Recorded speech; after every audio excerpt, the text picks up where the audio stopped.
పరిస్థితి మధ్య ఒక రిపోర్ట్ వచ్చింది ఆక్స్ఫామ్ వలస దేశాలుగా ఉన్నటువంటి దేశాలలోని మునికరులను శ్రమశక్తిని పొందగొట్టడం ద్వారా వాళ్ళు విపరీతమైనటువంటి ధనవంతులుగా మారి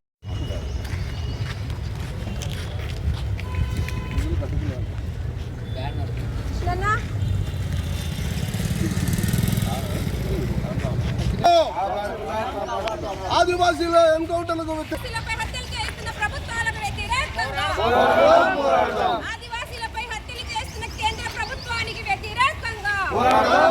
ఒక ప్రజాస్వామిక ప్రభుత్వము ఏదైనా ప్రకటించింది అంటే మాది మన కేంద్ర ప్రభుత్వమే. సో ఈ విధంగా మనుషులను లేకుండా చేస్తామన్నటువంటి ఒక విధానాన్ని ఈ ప్రభుత్వము చేపట్టింది. పెట్టడానికి అక్కడ ఉన్నటువంటి ఆదివాసులను బయటకు పంపించడానికి మావోయిస్టుల పేరుతో ఈరోజు ఆదివాసులను కూడా చంపడం జరుగుతూ ఉంది. మొన్న 30 ఆదివాసీలపై మారణకాండను ఆపివేయాలి, ఆపరేషన్ కగార్ను వర్ధిల్లాలి, ఆదివాసీ పోరాటాలు కాపాడాలి, ప్రభుత్వ సంపదని కాపాడాలి, అడవులని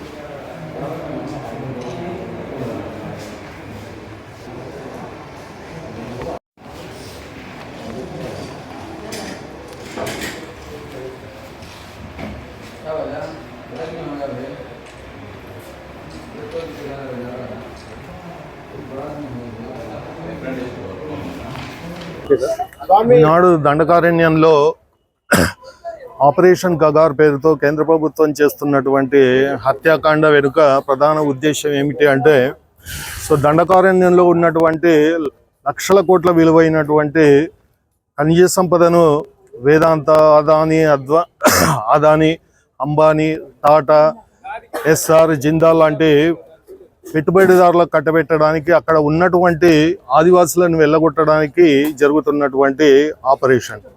అక్కడ ఉన్నటువంటి ఆదివాసులు ఏమడుగుతున్నారు? చట్టబద్ధమైనటువంటి పరిపాలనను మాకు అందించమని చెప్తున్నారు, రాజ్యాంగాన్ని అమలు చేయమని చెప్తున్నారు. రాజ్యాంగంలో ఉన్నటువంటి 5వ షెడ్యూలు అలాగే పెసా చట్టాన్ని, 170 చట్టాన్ని అమలు చేయమని చెప్తున్నారు. అక్కడ ఉన్నటువంటి ఆదివాసులు చట్టాన్ని అమలు చేయమంటే ఈ కేంద్ర ప్రభుత్వం ఏం చేస్తుంది? చట్టాన్ని తమ చేతుల్లోకి తీసుకొని మావోయిస్టుల పేరుతో అక్కడ ఉన్నటువంటి ఆదివాసులను ఏరివేయడం జరుగుతుంది. అక్కడ ఉన్నటువంటి ఆదివాసులను బయటకు పంపించి అక్కడ ఉన్నటువంటి అడవులను పారిశ్రామికవేత్తలకు కట్టబెట్టడానికి మేము ఈ ఆపరేషన్ చేస్తున్నామని బహిరంగంగానే కేంద్ర ప్రభుత్వము, అక్కడ ఉన్నటువంటి ఛత్తీస్గఢ్ రాష్ట్ర ప్రభుత్వం ప్రకటించడం చాలా దుర్మార్గమైనటువంటి చర్య. సో ఇప్పుడు అక్కడ ఉన్నటువంటి ఆదివాసీలను మావోయిస్టుల పేరుతో, అంటే ఇక్కడ దండకారణ్యంలోనేమో మావోయిస్టుల పేరుతో, అక్కడ ఈశాన్య భారతంలో ఏమో క్రైస్తవుల పేరుతో, అక్కడ జమ్మూ కాశ్మీర్లోనేమో ముస్లింల పేరుతో, ఎక్కడ అడవులు ఉంటే అక్కడ ఉన్నటువంటి ఆదివాసులను తరిమివేయడానికి ఒక్కొక్క పేరుతో కేంద్ర ప్రభుత్వం చేస్తున్నటువంటి మారణకాండను వెంటనే ఆపివేయాలి. ఆంధ్రప్రదేశ్ పౌర హక్కుల సంఘంగా మేము ఏం డిమాండ్ చేస్తున్నామంటే, అక్కడ ఉన్నటువంటి ఆపరేషన్ కగార్ను వెంటనే ఆపివేయాలి. అక్కడ జరుగుతున్నటువంటి హత్యాకాండలు, అంటే గత సంవత్సరము జనవరి 1 నుంచి ఈ రోజు వరకు జరుగుతున్నటువంటి ఎన్కౌంటర్ల మీద సిట్టింగ్ జడ్జితో, సుప్రీంకోర్టు సిట్టింగ్ జడ్జితో వెంటనే విచారణ జరిపించాలని, అక్కడ ఉన్నటువంటి సైనిక క్యాంపులను వెంటనే ఎత్తివేయాలని, అక్కడ రాజ్యాంగబద్ధమైనటువంటి పరిపాలన కొనసాగించాలని డిమాండ్ చేస్తున్నాం. ఇప్పుడు మనకి అందుతున్న లెక్కల ప్రకారం సుమారుగా 400 మందిని ఎన్కౌంటర్ల పేరుతో చంపేసినట్లుగా రిపోర్ట్స్ ఉన్నాయి.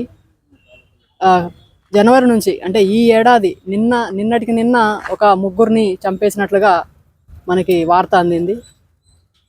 నిన్నటితో సుమారుగా 90 మంది, అంటే ఈ సంవత్సరం 3 నెలలకి 3 నెలలు కూడా ఇంకా పూర్తి కాలేదు, 3 నెలలకి 90 మందిని హత్య చేశారు మన దేశంలో. అంటే సుమారుగా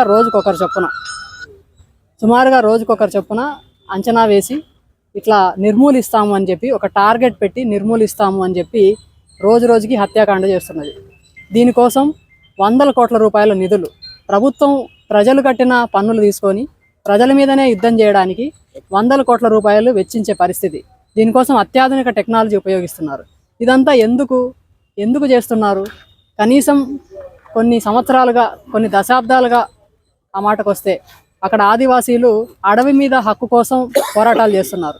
170 అమలు చేయాలంటున్నారు. రాజ్యాంగంలోని 5th షెడ్యూల్ అమలు చేయాలంటున్నారు. ఇవన్నీ ప్రజలు రాజ్యాంగబద్ధంగా వాళ్ళకు వచ్చిన హక్కులని అడగడం. దీనిని ఇప్పుడు ప్రభుత్వం నేరంగా పరిగణిస్తోంది. వాళ్ళ పోరాటాలకి అక్కడ మావోయిస్టులు అండగా ఉన్నారు అని చెప్పి మావోయిస్టుల నిర్మూలన పేరుతో అక్కడ మొత్తంగా ఆదివాసీ గూడాలన్నిటినీ లేపేసే ప్రయత్నం చేస్తున్నారు. ఇప్పటికే గూడాలను ఖాళీ చేయిస్తున్నారు, కాన్సన్ట్రేషన్ క్యాంపులు లాంటివి పెట్టారు. ఇది కొంతకాలంగా నడుస్తూ ఉంది. కనీసం 3-4 సంవత్సరాలుగా ఆదివాసీలు ఊర్లు వేలాది మంది ఛత్తీస్గఢ్లో అనేక ప్రాంతాలలో వాళ్ళు నిరసనలు తెలుపుతున్నారు. ఆ నిరసన ప్రదర్శనల మీద కూడా వాళ్ళేమీ ఆయుధాలు పట్టుకోలేదు. నిరసన ప్రదర్శనల మీద, సభలు సమావేశాల మీద దాడి చేసి విచ్చలవిడిగా కాల్పులు జరిపి ఇదిగో ఎన్కౌంటర్ జరిగింది, ఇంతమంది మావోయిస్టులు చచ్చిపోయారు అని ప్రకటిస్తున్నారు. మావోయిస్టులను చంపితే ఆ డెడ్ బాడీస్ని మోసుకురావడానికి ఆదివాసులను పిలుస్తారు. శవాల్ని మోసుకొచ్చిన ఆదివాసుల్ని కూడా చంపేసి ఆ లెక్కకి వాళ్ళ లెక్క కూడా కలుపుతారు. ఎంత దుర్మార్గమైన విషయం అంటే, ఎంతమందిని చంపితే అంత డబ్బులు, అన్ని ప్రోత్సాహకాలు ప్రభుత్వం ప్రకటిస్తోంది. అంటే హత్యలు చేయడాన్ని, ఇన్ని హత్యలు చేస్తే ఇన్ని కోట్లు ఇస్తాం మీకు అని పోలీసుల్ని, భద్రతా బలగాల్ని చంపుడు యంత్రాలుగా తయారు చేసి ఒక సమాజం మీదకి, ఒక మూలవాసుల మీదకి పంపించడం అనేది ఇక్కడ ఈ ప్రజాస్వామ్య దేశంలో